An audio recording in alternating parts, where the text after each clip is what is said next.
ভয়াল ২৯ এপ্রিল আজ প্রলয়ঙ্কারী ঘূর্ণিঝড় ও জলোচ্ছ্বাসে প্রাণ হারান ১.৫ লাখ মানুষ। মৃত্যুপুরীতে পরিণত হয় দক্ষিণ পূর্ব উপকূল। সারা দেশে বজ্রবৃষ্টির পূর্বাভাস, ৫ বিভাগে ভারী বর্ষণের শঙ্কা। দেশের ৪ সমুদ্র বন্দরে ৩ নম্বর সতর্ক সংকেত। রংপুরের কুড়িগ্রামে ট্রাক মাইক্রোবাস সংঘর্ষে নিহত ৩ জন, আহত ১১। রাজধানীর নিউ মার্কেট এলাকায় দুর্বৃত্তের গুলিতে নিহতের পরিচয় শনাক্ত। এবং মেহেরপুরে ভোগান্তির আরেক নাম OMS কর্মসূচি। লাইনে দাঁড়িয়েও মিলছে না চাল, খালি হাতে ফিরছেন অনেকেই। বরাদ্দ বাড়ানোর দাবি।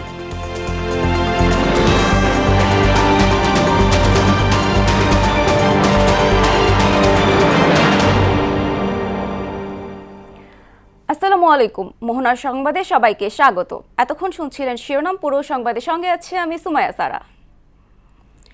ভয়াল ২৯ এপ্রিল আজ ১৯৯১ সালের এই দিনে প্রলয়ঙ্কারী ঘূর্ণিঝড় ও জলোচ্ছ্বাসে লণ্ডভণ্ড হয়ে গিয়েছিল দেশের দক্ষিণ পূর্ব উপকূল। বিশেষ করে কক্সবাজারের কুতুবদিয়া ও মহেশখালী পরিণত হয়েছিল মৃত্যুপুরীতে। ১,৪০,০০০ মানুষের প্রাণ কেড়ে নেওয়া সেই দুঃসহ স্মৃতির ৩৫ বছর আজ। এমানুল হক বাবুলের পাঠানো তথ্য চিত্রে মিশাল বিনতে আনোয়ারের ডেস্ক রিপোর্ট।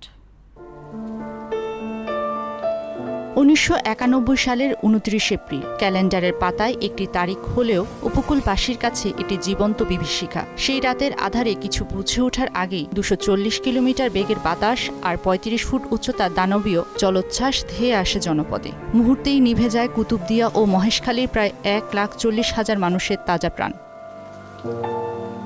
৩.৫ দশক পেরিয়ে গেলেও ক্ষত শুকায়নি। বছর ঘুরে দিনটি এলেই শোকের ছায়া নামে দ্বীপাঞ্চলে। তবে এই দীর্ঘ সময়ও কুতুবদিয়াবাসীর ভাগ্যে জোটেনি টেকসই ও স্থায়ী বেড়িবাঁধ। জোড়াতালির সংস্কার জোয়ারের ধাক্কায় ভেঙে যায় বারবার। ফলে বর্ষা এলেই নতুন করে শুরু হয় নোনা পানির আতঙ্ক।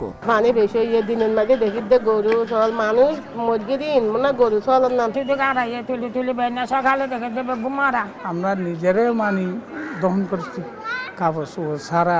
৩৫ বছর পার হয়ে গেল, কিন্তু কুতুবদিয়ার বেড়িবাঁধ, উপকূলের টেকসই বেড়িবাঁধ এখনো হয়নি। এই বেড়িবাঁধের জন্য মানুষ সবসময় একটি টেকসই বেড়িবাঁধ দাবি করে আসছে। তবে জনপদের এই দীর্ঘদিনের হাহাকার নিরসনে এবার আশার বাণী শোনাচ্ছে পানি উন্নয়ন বোর্ডের এই কর্মকর্তা। সি সাইডে পুরো ৪০ কিলোমিটার বেড়িবাঁধই স্থায়ী বেড়িবাঁধ হিসেবে এখানে নির্মিত হবে। ৭০ নম্বর পোল্ডারের একটা প্রকল্প আমরা প্রণয়ন করে সেটা আমরা দাখিল করেছি আমাদের পানি উন্নয়ন বোর্ডে। এটা তো বেড়িবাঁধটা পুরোটাই আমাদের হচ্ছে আমাদের প্রোটেকশন সহ একটা সুপার ডাই হিসেবে নির্মাণের জন্য আমরা প্রস্তাব করেছি।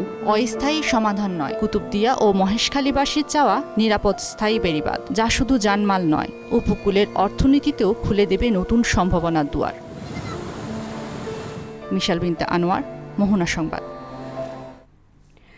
দেশ জুড়ে কালবৈশাখী ঝড়, বজ্রপাত ও ভারী বৃষ্টিপাতের আশঙ্কা জানিয়েছে আবহাওয়া অধিদপ্তর। উত্তর বঙ্গোপসাগরে বায়ুচাপের তারতম্যে ৪ সমুদ্র বন্দরে ৩ নম্বর স্থানীয় সতর্ক সংকেত জারি করা হয়েছে। কয়েকদিন দেশের বিভিন্ন অঞ্চলে দমকা হাওয়া সহ ঝড় আবহাওয়া এবং কোথাও কোথাও অতি ভারী বর্ষণ হতে পারে বলে সতর্ক করেছে আবহাওয়া অধিদপ্তর। বিস্তারিত জানাচ্ছেন তরিকুল ইসলাম। উত্তর বঙ্গোপসাগর ও তৎসংলগ্ন এলাকায় বায়ুচাপের তারতম্যের আধিক্য বিরাজ করছে। এর প্রভাবে চট্টগ্রাম, কক্সবাজার, মোংলা ও পায়রা সমুদ্রবন্দরকে ৩ নম্বর স্থানীয় সতর্ক সংকেত দেখাতে বলা হয়েছে। সাগরে অবস্থানরত মাছ ধরা নৌকা ও ট্রলারগুলোকে পরবর্তী নির্দেশ না দেওয়া পর্যন্ত উপকূলের কাছাকাছি থেকে সাবধানে চলাচলের পরামর্শ দিয়েছে আবহাওয়া অধিদপ্তর। আমাদের কক্সবাজার, চট্টগ্রাম, মোংলা এবং পায়রা 4টা সমুদ্র বন্দরকে আজকে সকাল 11টা থেকে আমরা 3 নম্বর স্থানীয় সতর্ক সংকেত দেখিয়ে যেতে বলেছি। গভীর সাগরে যেসব মাছ ধরার নৌকা এবং ট্রলার রয়েছে তাদেরকে বলছি যে আপনারা উপকূলের কাছাকাছি চলে আসুন তাড়াতাড়ি, উপকূলের কাছাকাছি থেকে সাবধানে চলাচল করুন। পরবর্তী ৪৮ ঘন্টার মধ্যে প্রায় সব বিভাগেই কালবৈশাখী ঝড় বয়ে যেতে পারে। এ সময় পশ্চিম অথবা উত্তর পশ্চিম দিক থেকে ঘন্টায় সর্বোচ্চ ৮০ কিলোমিটার বেগে দমকা অথবা ঝড়ো হাওয়া বয়ে যেতে পারে। সেই সঙ্গে বজ্রপাতের আশঙ্কাও রয়েছে। বাতাসের গতিবেগ যদি বাড়ে ৬১ থেকে ৮০ কিলোমিটারের মধ্যে যদি অব্যাহত থাকে তখন সেক্ষেত্রে আমরা কালবৈশাখী সতর্কবার্তা দিই। সেই জন্য আমাদের ৪৮ ঘন্টার জন্য সতর্কবার্তা দেওয়া। এদিকে দেশের অভ্যন্তরে বজ্রমেঘের সৃষ্টি অব্যাহত থাকায় আগামী ৯৬ ঘন্টায় বিভিন্ন স্থানে ভারী থেকে অতি ভারী বৃষ্টিপাতের সম্ভাবনা রয়েছে। ভারী বর্ষণের সতর্কবার্তা আমরা আগে থেকে দিয়ে আসছি এবং সেটা আমরা সাধারণত 96 ঘন্টার জন্য আপডেট মানে দিয়ে থাকি। সেটা আজকেও আমরা 96 ঘন্টা বা 4 দিনের জন্য দিয়ে থাকি। ভারী বৃষ্টিপাতের কারণে দেশের বিভিন্ন এলাকায় সাময়িক জলবদ্ধতা সৃষ্টি হতে পারে। বিশেষ করে চট্টগ্রাম বিভাগের পাহাড়ি এলাকায় ভূমিধসের ঝুঁকি রয়েছে বলে সতর্ক করেছে আবহাওয়া অধিদপ্তর। চিটাগং ডিভিশনটা আমাদের পাহাড়ি এলাকা, সেখানে 1 দিন বা 2 দিন বৃষ্টি হলে মোটামুটি পাহাড়ের মাটিটা একটু নরম বা ভঙ্গুর, ভূমিধস হতে পারে এবং ভূমিধসের ফলে পাহাড়ের পাদদেশে যারা বসবাস করে তাদের জন্য সেটা বিপজ্জনক হয়ে উঠতে পারে। ঘন ঘন বজ্রপাত, দমকা হাওয়া এবং ভারী বর্ষণের এই পরিস্থিতিতে সবাইকে সতর্ক থাকার পরামর্শ দিয়েছে আবহাওয়া অধিদপ্তর। তরিকুল ইসলাম, মোহনা সংবাদ, ঢাকা। আইনি সহায়তা পাওয়া সকল নাগরিকের সাংবিধানিক অধিকার বলে মন্তব্য করলেন প্রধানমন্ত্রী তারেক রহমান। অর্থাভাবে কেউ যাতে এ থেকে বঞ্চিত না হন সেদিকে সরকার বিশেষ নজর দেবে বলেও জানান তিনি। সকালে রাজধানীতে আইনগত সহায়তা দিবসের আলোচনায় এসব কথা বলেন সরকার প্রধান। তানজিদ ভুঁইয়ার প্রতিবেদন। মঙ্গলবার সকালে রাজধানীর শাহবাগে শহীদ আবু সাঈদ ইন্টারন্যাশনাল কনভেনশন সেন্টারে জাতীয় আইনগত সহায়তা দিবসের আলোচনা সভায় যোগ দেন প্রধানমন্ত্রী তারেক রহমান। এবারের প্রতিপাদ্য সরকারি খরচে বিরোধ শেষ, সবার আগে বাংলাদেশ। এ সময় প্রধানমন্ত্রী তারেক রহমানের জেল জীবনের কথা উল্লেখ করে ভবিষ্যতে স্বচ্ছভাবে আইনি সহায়তা দেওয়ার কথা জানান আইনমন্ত্রী। 30 থেকে 35% মানুষ তারা জানেই না কেন তারা কারাগারে আটক আছেন। এটা আমাদের মাননীয় প্রধানমন্ত্রীর কোনো পুস্তিকা পড়ে কথা বলা না, এটা তার জীবন থেকে শিক্ষা নিয়ে কথা বলা। 18 মাস জেল খেটেছিলেন উনি। পরে প্রধানমন্ত্রী তারেক রহমান বলেন, প্রতিটি নাগরিকের আইনি সহায়তা পাওয়া নাগরিক এবং গণতান্ত্রিক অধিকার। যে রাষ্ট্রে আইনের শাসন, ন্যায় বিচার এবং মানবাধিকার নেই, সেই দেশ কখনোই একটি গণতান্ত্রিক মানবিক রাষ্ট্র হতে পারে না বা হয়ে উঠতে পারে না। দীর্ঘ 1.5 দশকেরও ফ্যাসিবাদী শাসনের অবসানের পর বাংলাদেশের জনগণ পুনরায় গণতন্ত্রের পথে হাঁটতে শুরু করেছে। রাজনৈতিক প্রতিহিংসার শিকার হয়ে নিজেও কারাবরণ করতে হয়েছিল জানিয়ে ন্যায় বিচার থেকে বঞ্চিত হওয়া গণতান্ত্রিক রাষ্ট্রে কোনোভাবেই কাম্য নয়। রাষ্ট্রের কোনো নাগরিক অর্থের অভাবে আইনের আশ্রয় কিংবা ন্যায্য বিচার থেকে বঞ্চিত থাকবে, এটি একটি গণতান্ত্রিক রাষ্ট্রে কোনোভাবেই কাম্য বা প্রত্যাশিত নয়। রাজনৈতিক প্রতিহিংসার শিকার হয়ে আমাকেও দীর্ঘদিন কারাগারে থাকতে হয়েছে। শহীদ প্রেসিডেন্ট জিয়াউর রহমান বিচার বিভাগের স্বাধীনতা ফিরিয়ে দিয়েছিলেন উল্লেখ করে আইনের শাসন, ন্যায় বিচার এবং মানবাধিকার না থাকলে রাষ্ট্র মানবিক হয়ে উঠতে পারে না বলেও মন্তব্য করেন তিনি।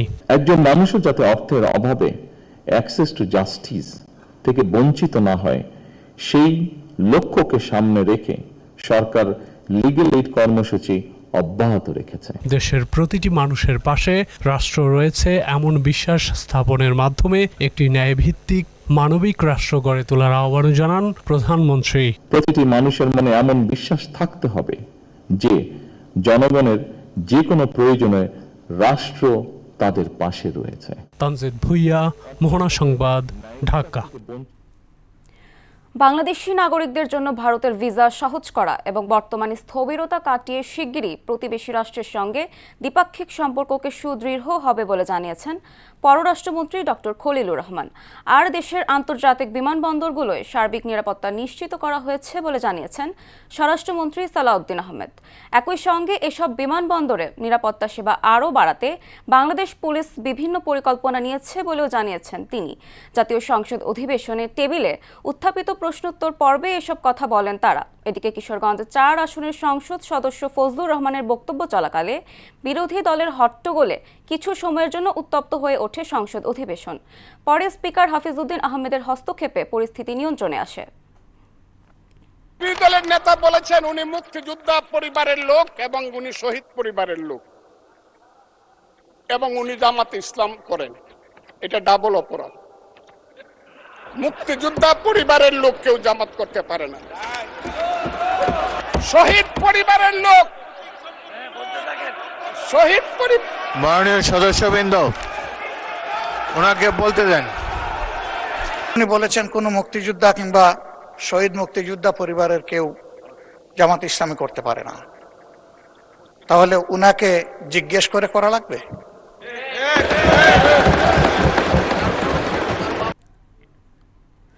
দেশে জঙ্গি বলে কিছু নেই, সাফ জানিয়ে দিলেন স্বরাষ্ট্রমন্ত্রী সালাউদ্দিন আহমেদ। তিনি বলেন, ফ্যাসিবাদ আমলে রাজনৈতিক ফায়দা হাসিলের শব্দটি হাতিয়ার হিসেবে ব্যবহার হতো।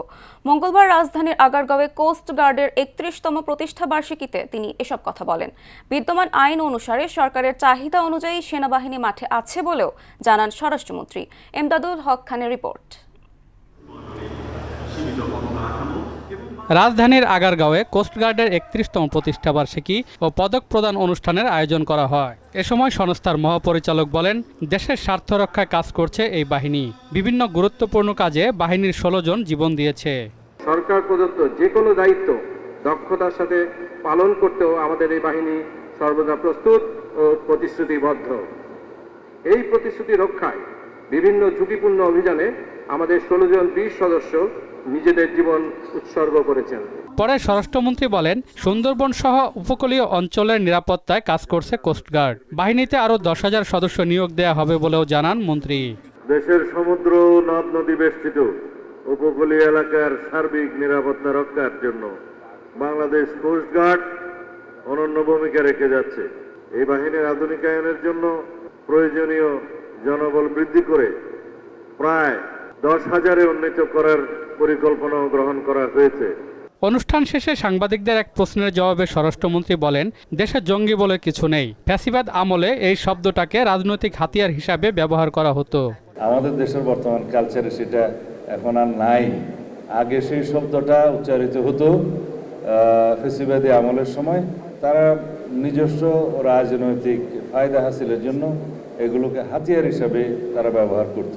সেনাবাহিনীর ব্যারাকে ফিরে যাওয়ার বিষয়ে জানতে চাইলে তিনি বলেন, দেশে বিদ্যমান আইন অনুসারে সরকারের চাহিদা অনুযায়ী সেনাবাহিনী মাঠে আছে, তবে পর্যায়ক্রমে প্রত্যাহার করা হচ্ছে। অল অন এ সাডেন পুরা ফোর্সকে উইথড্রয়াল করা যায় না। গ্রাজুয়াল আমরা উইথড্রয়ালের মধ্যে আছি। আপনারা দেখতে পাবেন খুব শিগগিরই মাঠ থেকে তাদেরকে ইনএড টু সিভিল পাওয়ার যেটা আছে সেটা খুব সীমিত সংখ্যায় নিয়ে আসা হবে।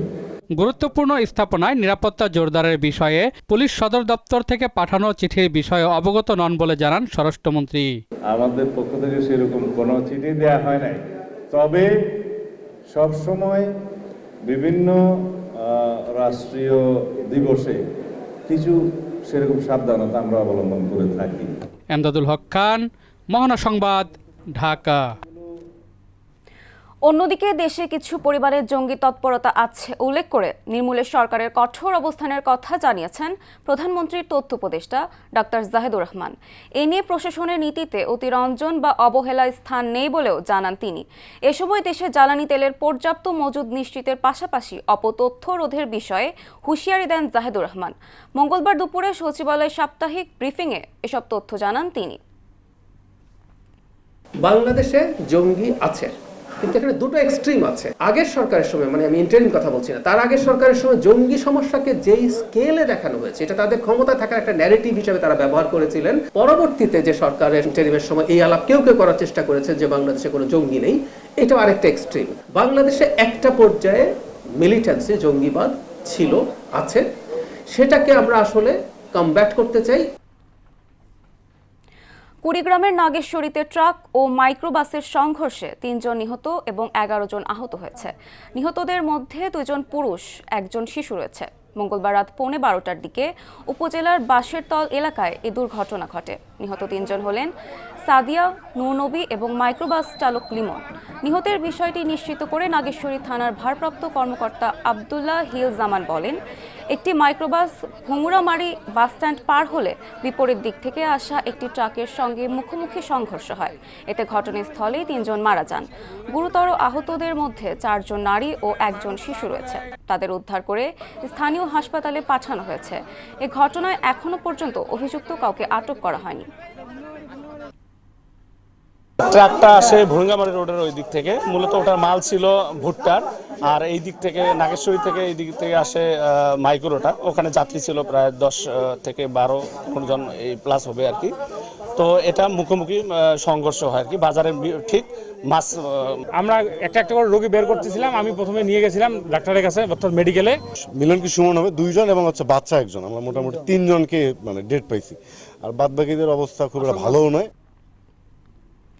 রাজধানীর নিউ মার্কেট এলাকায় দুর্বৃত্তের গুলিতে নিহত ব্যক্তির পরিচয় মিলেছে। তিনি ঢাকার আন্ডারওয়ার্ল্ডের অন্যতম শীর্ষ সন্ত্রাসী খন্দকার নাইম আহমেদ টিটন বলে জানিয়েছেন পুলিশ। ফিঙ্গারপ্রিন্টের মাধ্যমে নিহতের পরিচয় শনাক্ত করা হয়। মঙ্গলবার রাত 8:45টার দিকে নিউ মার্কেট এলাকার ঢাকা বিশ্ববিদ্যালয়ের শেহনাজ হলের সামনে দুর্বৃত্তের গুলির শিকার হন টিটন। পরে তাকে ঢাকা মেডিকেল হাসপাতালে নেওয়া হলে চিকিৎসক মৃত ঘোষণা করে। জুলাই আন্দোলনের সময় কারাগার থেকে বেরিয়ে আসেন টিটন। তার বিরুদ্ধে হত্যা, চাঁদাবাজি সহ একাধিক মামলা রয়েছে। 2001 সালে বিএনপি জামায়াত জোট সরকার শীর্ষ সন্ত্রাসীদের যে তালিকা করেছিল, টিটন তার অন্যতম। মৃত ব্যক্তির পরিচয় শনাক্ত করতে পারতেছিলাম না, পরে আমরা বিভিন্ন সূত্র থেকে এবং পরবর্তীতে পিবিআই, সিআইডি এর যে ফিঙ্গারপ্রিন্ট এক্সপার্টের মাধ্যমে আমরা মোটামুটি জানতে পারি যে মৃত ব্যক্তির নাম ছিল, মৃত ব্যক্তি ছিল নাইম আহমেদ টিটন। তো নাইম আহমেদ টিটন মূলত ওই শীর্ষ সন্ত্রাসীদের যে একটা তালিকা করা হয়েছিল 2001 সালের দিকে, ওই তালিকার 23 জনের মধ্যে 2 নম্বর অবস্থানে ছিল। নিম্ন আয়ের মানুষের জন্য স্বল্প মূল্যে চাল বিক্রির সরকারি কর্মসূচি OMS এখন মেহেরপুরে ভোগান্তির আরেক নাম। চাহিদার তুলনায় বরাদ্দ কম থাকায় লাইনে দাঁড়িয়েও চাল কিনতে না পেরে খালি হাতে ফিরছেন অনেকেই। বরাদ্দ বাড়ানোর দাবি ভুক্তভোগীদের। সমস্যা সমাধানের আশ্বাস দিয়েছেন উপজেলা নির্বাহী কর্মকর্তা ফারুক আহমেদের প্রতিবেদন জানাচ্ছেন মাহমুদ হোসেন। নিম্ন আয়ের মানুষের জন্য 30 টাকা কেজি দরে খোলা বাজারে চাল বিক্রি কর্মসূচি OMS চালু করে সরকার। কিন্তু বরাদ্দ সংকটের কারণে মেহেরপুরে তা এখন ভোগান্তির কারণ হয়ে দাঁড়িয়েছে। মেহেরপুর জেলায় মোট 18 জন OMS ডিলার রয়েছে। এর মধ্যে মেহেরপুর সদরে 9 জন, গাংনীতে 6 জন এবং মুজিবনগর উপজেলায় 3 জন। সদর উপজেলায় দৈনিক 5 টন চাল ও 5 টন আটা বরাদ্দ থাকলেও গাংনী ও মুজিবনগরে দৈনিক মাত্র 1 টন করে চাল সরবরাহ করা হয়। চাহিদার তুলনায় কম সরবরাহ থাকায় ভোর থেকে দীর্ঘ লাইনে দাঁড়িয়েও অনেকেই কাঙ্ক্ষিত চাল পাচ্ছেন না, ফিরছেন হতাশ হয়ে। এতে বিপাকে পড়েছেন দিন মজুর ও খেটে খাওয়া সাধারণ মানুষ। 5 কেজি চাল দেন সপ্তাহে একদিন, 5 কেজি চাল আমি কয়দিন খাবো? তাহলে বরাদ্দ তো বাড়ি দেওয়ার দরকার। বাড়ি না দিলে গরিব কি করে চলবে? যাদের সংখ্যা বেশি, লোকজন বেশি, তারাই 5 কেজি চালে কি হয়? তাদের তো সপ্তাহ ফেরে না। রোদে কষ্ট করে দাঁড়িয়ে থাকি অর্ধেক মানুষকে দেয়, অর্ধেক পায়, আমরা আবার ঘুরে চলে যাই। আমরা একদিন চাল পেলে আর 10 দিন পাসেনি। প্রতি ওয়ার্ডে সপ্তাহে অন্তত 3 টন চাল বরাদ্দ বাড়ানো হলে পরিস্থিতির উন্নতি সম্ভব বলে মনে করেন OMS এর ডিলাররা। সপ্তাহে 3 টন চাল দেয়, তাহলে মানুষের চাহিদাটা পূরণ হবে। লোকজন ফজরে যখন আজান দেয় তখন এসে লাইন দেয়। এই লাইনে চাল দিতে গেলে চাল হয়েছে আমাদের শর্ট হয়েছে। 1 টন চাউল বরাদ্দ দেয় সরকার, কিন্তু আমার এখানে জনবল অনেকগুলি বেশি। সরকারের কাছে আহ্বান জানাবো আমাদের জন্য বরাদ্দটা আর একটু বেশি করে। বরাদ্দ বাড়ানোর জন্য ঊর্ধ্বতন কর্তৃপক্ষের সঙ্গে আলোচনা করা হচ্ছে এবং দ্রুত সমস্যার সমাধানে উদ্যোগ নেওয়া হবে বলে জানান উপজেলা নির্বাহী কর্মকর্তা। আমরা মানুষের আগ্রহের জায়গাতে দেখেছি যে এই পরিমাণটা খুবই অনেক মানুষ আছে হয়তো বা শেষ মুহূর্তে এসে পড়ে যায়। তো আমরা আমাদের ঊর্ধ্বতন কর্তৃপক্ষের মাধ্যমে আমরা ঊর্ধ্বতন কর্তৃপক্ষকে জানাবো যাতে করে জানাচ্ছে এই চালের বরাদ্দটা যেন একটু বাড়ানো হয়। মাহমুদ হোসেন, মোহনা সংবাদ। রাজধানীতে ভোরের আলো পুরোপুরি ফুটতে না ফুটতে আকাশ ভেঙে নেমে আসে বজ্রসহ ঝুম বৃষ্টি। এতে করে নগর জীবন কিছুটা স্থবির হয়ে পড়ে। এমন বৃষ্টি স্বস্তি দিলেও সকালে বাইরে বের হওয়া মানুষকে ভোগান্তিতে পড়েন। অনেকে ভিজেই গন্তব্যে পৌঁছেছেন, ফলে সড়কে যানবাহন ধীর হয়ে পড়ে এবং বিভিন্ন গুরুত্বপূর্ণ এলাকায় তৈরি হয় জলজট। সকাল 6:30টার দিকে শুরু হওয়া এমন বৃষ্টিতে ভোগান্তিতে পড়েন কাজে বের হওয়া মানুষজন। অফিসগামী, স্কুলগামী শিক্ষার্থী ও শ্রমজীবী মানুষ সবাই দুর্ভোগে পড়েন। এবার সারা দেশে অনুষ্ঠিত সভা সমাবেশ নিয়ে প্রতিনিধিদের পাঠানো তথ্যচিত্রের ডেস্ক রিপোর্ট। সরকারি খরচে বিরোধ শেষ, সবার আগে বাংলাদেশ। এই প্রতিপাদ্যে জাতীয় আইনগত সহায়তা দিবস উদযাপন উপলক্ষে রাজশাহী জেলা লিগ্যাল এইড কমিটি ও বিভিন্ন সরকারি বেসরকারি প্রতিষ্ঠানের উদ্যোগে দিনব্যাপী নানা কর্মসূচি পালিত হয়েছে। জাতীয় আইনগত সহায়তা দিবস উপলক্ষে নারায়ণগঞ্জ জেলা ও দায়রা জজ আদালত প্রাঙ্গণ থেকে একটি র্যালি বের হয়, পরে আলোচনা সভা অনুষ্ঠিত হয়। চাঁদপুর জেলা লিগ্যাল এইডের আয়োজনে পায়রা ও বেলুন উড়িয়ে জাতীয় আইনগত সহায়তা দিবস উদ্বোধনের পর র্যালি ও আলোচনা সভা অনুষ্ঠিত হয়েছে। আইনগত সহায়তা দিবস উপলক্ষে মানিকগঞ্জ জেলা লিগ্যাল এইডের আয়োজনে র্যালি ও আলোচনা সভা হয়েছে। জয়পুরহাটে জাতীয় আইনগত সহায়তা দিবসের র্যালি, আলোচনা সভা ও আইনি সহায়তা মেলা অনুষ্ঠিত হয়েছে। শহরকে সবুজায়নের লক্ষ্যে সিরাজগঞ্জ মালসাপাড়া থেকে বাজার স্টেশন পর্যন্ত 4 লেন সড়কের আইল্যান্ডের শতাধিক শোভাবর্ধক ইতালিয়ান ফক্সটেল পাম গাছ রোপণ করেন Sirajganj chamber of commerce and ইন্ডাস্ট্রির পরিচালক হাজী আব্দুস সাত্তার। উচ্চ ফলনশীল ও আধুনিক জাতের ধান পরিচিতি এবং সম্প্রসারণের লক্ষ্যে বায়ার ক্রপ সায়েন্সের উদ্যোগে নড়াইলের লোহাগড়া উপজেলার নলদী ইউনিয়নে মাঠ দিবস অনুষ্ঠিত হয়েছে। সাতক্ষীরায় জাতীয় আইনগত সহায়তা দিবস উপলক্ষে র্যালি ও আলোচনা সভা হয়েছে। সরকারি খরচের বিরুদ্ধে সবার আগে বাংলাদেশে প্রতিপাদ্যে সিরাজগঞ্জে জাতীয় আইনগত সহায়তা দিবস পালিত হয়েছে। ইফটিজিং, বাল্যবিবাহ প্রতিরোধ এবং নৈতিকতা ও মূল্যবোধ সম্পর্কে সচেতনতা বৃদ্ধির লক্ষ্যে জামালপুরে অনুষ্ঠিত নারী সমাবেশে প্রধান অতিথি হিসেবে উপস্থিত ছিলেন জামালপুর 5 আসনের সংসদ সদস্য অ্যাডভোকেট শাহ মোহাম্মদ ওয়ারেস আলী মামুন। নওগাঁ জাতীয় আইনগত সহায়তা দিবসের র্যালি, আলোচনা সভা, লিগ্যাল এইড বিষয়ক সাংস্কৃতিক অনুষ্ঠান ও স্বেচ্ছা রক্তদান কর্মসূচি অনুষ্ঠিত হয়েছে। সরকারি খরচের বিরুদ্ধে সবার আগে বাংলাদেশ এই স্লোগানকে সামনে রেখে ঝিনাইদহে জাতীয় আইনগত সহায়তা দিবস উদযাপন করা হয়েছে। বান্দরবান সদর এরিয়া প্রোগ্রাম গ্রাউস এর বাস্তবায়নে ওয়ার্ল্ড ভিশন বাংলাদেশের সহযোগিতায় অতি দরিদ্র পরিবারের উন্নয়নে মোবাইল ব্যাংকিং বিকাশের মাধ্যমে শর্তযুক্ত অর্থ বিতরণ কর্মসূচি অনুষ্ঠিত হয়েছে। টাঙ্গাইল জেলা পরিষদের উদ্যোগে 122টি প্রতিষ্ঠানের মাঝে আর্থিক অনুদান ও বিভিন্ন উন্নয়ন প্রকল্পের চেক বিতরণ করা হয়েছে। বগুড়ার সোনাতলায় জেলা সমবায় অধিদপ্তরের আয়োজনে সমবায় ব্যবস্থাপনা বিষয়ক একদিনের ভ্রাম্যমাণ প্রশিক্ষণ অনুষ্ঠিত হয়েছে। এতে বিভিন্ন মৎস্যজীবী সমিতির 25 জন সদস্য প্রশিক্ষণ গ্রহণ করেন। পাবনায় 30 জন খামারিদের নিয়ে আধুনিক পদ্ধতিতে শঙ্কর জাতের দুগ্ধবতী গাভী পালন প্রশিক্ষণ অনুষ্ঠিত হয়েছে। রাঙামাটিতে জেলা লিগ্যাল এইড কমিটির আয়োজনে জাতীয় আইনগত সহায়তা দিবস উপলক্ষে র্যালি, লিগ্যাল এইড মেলা ও আলোচনা সভা হয়েছে।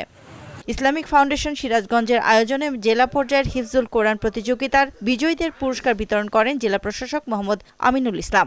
টাঙ্গাইলের র্যালি, আলোচনা সভা সহ বিভিন্ন কর্মসূচির মধ্য দিয়ে জাতীয় আইনগত সহায়তা দিবস উদযাপন করা হয়েছে। তৃণমূল থেকে প্রতিভাবান খেলোয়াড় সৃষ্টির লক্ষ্যে সীতাকুণ্ডের নতুন করে স্পোর্টস 2026-এর বাছাই পর্ব সীতাকুণ্ড সরকারি উচ্চ বিদ্যালয় মাঠে অনুষ্ঠিত হয়েছে। ঠাকুরগাঁওয়ে জিঙ্ক সমৃদ্ধ ধানের সম্প্রসারণে শস্য ভ্যালু চেইনের অংশীজনদের নিয়ে আন্তর্জাতিক খাদ্যনীতি গবেষণা ইনস্টিটিউটের হারভেস্ট প্লাস প্রোগ্রামের রিয়াক্ট ইন প্রকল্পের উদ্যোগে আলোচনা সভা অনুষ্ঠিত হয়েছে।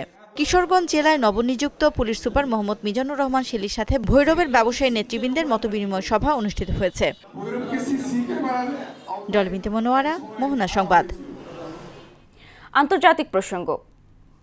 মধ্যপ্রাচ্যে চলমান যুদ্ধাবস্থা এবং গুরুত্বপূর্ণ নৌপথ হরমুজ প্রণালী নিয়ে অনিশ্চয়তার প্রভাবে বিশ্ববাজারে জ্বালানি তেলের দাম আবারও লাফিয়ে বাড়ছে। এতে করে বিশ্ব অর্থনীতিতে বড় ধরনের মুদ্রাস্ফীতির আশঙ্কা করছেন বিশ্লেষকরা। মধ্যপ্রাচ্যের ক্রমবর্ধমান উত্তেজনার প্রেক্ষাপটে ইরানের সেনাবাহিনী ঘোষণা করেছে যে যুক্তরাষ্ট্র এবং ইসরায়েল যদি আবারও হামলা চালায় তবে রণক্ষেত্রে কঠিন জবাব পাবে। বিস্তারিত প্রিয়াঙ্কা নিতুর ডেস্ক রিপোর্ট। শত্রুপক্ষ কোনো পদক্ষেপ নিলে রণক্ষেত্রে কঠিন জবাব পাবে বলে জানিয়েছে ইরানের সেনাবাহিনী। মঙ্গলবার বাহিনীর মুখপাত্র মোহাম্মদ আকরামিনিয়া জানিয়েছে, যুক্তরাষ্ট্র ও ইসরায়েল যদি আবারও হামলা চালায় তবে তারা নিশ্চিতভাবেই আগের চেয়ে আরও কঠোর জবাবের মুখোমুখি হবে। ইরানের ছায়া ব্যাংকিং ব্যবস্থার সঙ্গে সম্পৃক্ত 35 ব্যক্তি ও প্রতিষ্ঠানের বিরুদ্ধে নিষেধাজ্ঞা আরোপ করেছে যুক্তরাষ্ট্রের অর্থ বিভাগ। যুদ্ধ বন্ধের আলোচনায় দেখা দেওয়া অচলাবস্থার মধ্যে নতুন করে এ নিষেধাজ্ঞার ঘোষণা দেওয়া হয়েছে। মার্কিন অর্থমন্ত্রী স্কট বেসেন্ট বলেন, নিষেধাজ্ঞার আওতায় আনা ব্যক্তি প্রতিষ্ঠানগুলোর মাধ্যমে কয়েক হাজার কোটি ডলারের অবৈধ তহবিল স্থানান্তর হয়েছে, আর এসব অর্থ ইরানের সন্ত্রাসী কর্মকাণ্ডকে সহায়তা করেছে। যুদ্ধ পরিস্থিতির অনিশ্চয়তার কারণে বিশ্ববাজারে আবারও তেলের দাম বেড়েছে।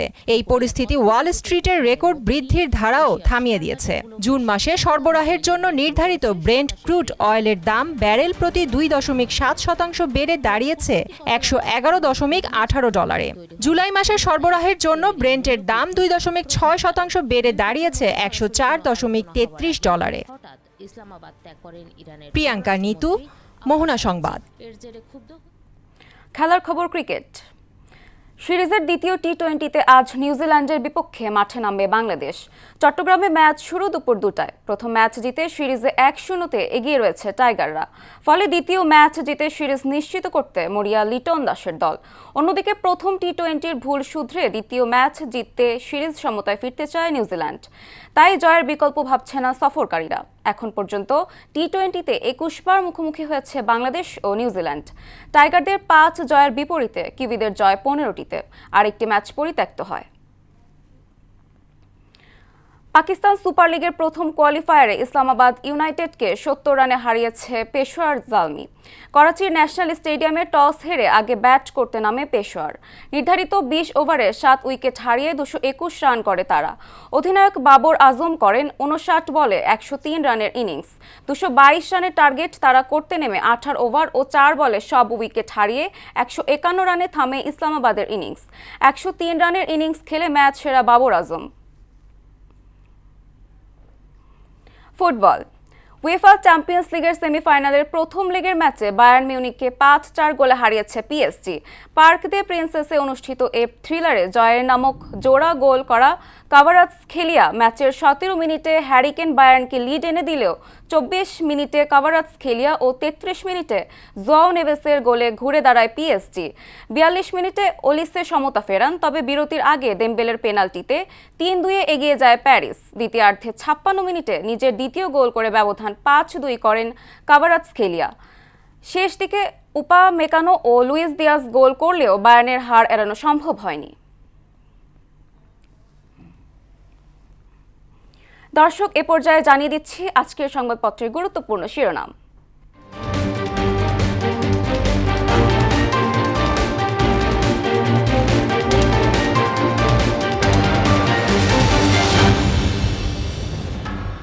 দর্শক, এ পর্যায়ে প্রথমে রয়েছে প্রথম আলো শিরোনাম করেছে আইসিইউ খুঁজতে খুঁজতে নিভে যায় শিশুদের প্রাণ। ইরানের নতুন প্রস্তাবে সন্তুষ্ট নন ট্রাম্প, অচলাবস্থাও কাটেনি। দৈনিক ইত্তেফাক শিরোনাম করেছে পারমাণবিক বিদ্যুৎ উৎপাদনের দ্বারপ্রান্তে বাংলাদেশ। হাওর অঞ্চলসহ কয়েকটি জেলায় ডুবছে বোরো ধান। সমকাল শিরোনাম করেছে পারমাণবিক বিদ্যুৎ উৎপাদনের চূড়ান্ত পর্বে বাংলাদেশ। মোটরসাইকেলে এসে গুলির শীর্ষ সন্ত্রাসী টিটন নিহত। বাংলাদেশ প্রতিদিন শিরোনাম করেছে পারমাণবিক যুগে বাংলাদেশ, সোশ্যাল মিডিয়া কি প্যারালাল সরকার হয়ে যাচ্ছে। যুগান্তর শিরোনাম করেছে আওয়ামী লীগের বোঝা বিএনপির কাঁধে, পারমাণবিক যুগে বাংলাদেশ চুল্লিতে ইউরেনিয়াম। আমার দেশ শিরোনাম করেছে জঙ্গি ইস্যুতে ভিন্ন মত মন্ত্রী উপদেষ্টার, বাংলাদেশে টিটিপি জঙ্গির উদয় হলো কোথা থেকে। দ্য ডেইলি স্টার শিরোনাম করেছে can smart homes actually save money. এই ছিল সংবাদপত্রের গুরুত্বপূর্ণ শিরোনাম। শেষ করব মোহনা সংবাদ, যাবার আগে শিরোনামগুলো আরও একবার। ভয়াল 29 এপ্রিল আজ প্রলয়ঙ্কারী ঘূর্ণিঝড় ও জলোচ্ছ্বাসে প্রাণ হারান 1.5 লাখ মানুষ। মৃত্যুপুরীতে পরিণত হয় দক্ষিণ পূর্ব উপকূল। সারা দেশে বজ্রবৃষ্টির পূর্বাভাস, 5 বিভাগে ভারী বর্ষণের শঙ্কা। দেশে 4 সমুদ্র বন্দরে 3 নম্বর সতর্ক সংকেত। রংপুরের কুড়িগ্রামে ট্রাক মাইক্রোবাস সংঘর্ষে নিহত 3 জন, আহত 11। রাজধানীর নিউ মার্কেট এলাকায় দুর্বৃত্তের গুলিতে নিহতের পরিচয় শনাক্ত। এবং মেহেরপুরে ভোগান্তির আরেক নাম OMS কর্মসূচি, লাইনে দাঁড়িয়েও মিলছে না চাল। খালি হাতে ফিরছেন অনেকেই, বরাদ্দ বাড়ানোর দাবি। এই ছিল মোহনা সংবাদে। পরবর্তী সংবাদ দুপুর 1টায়।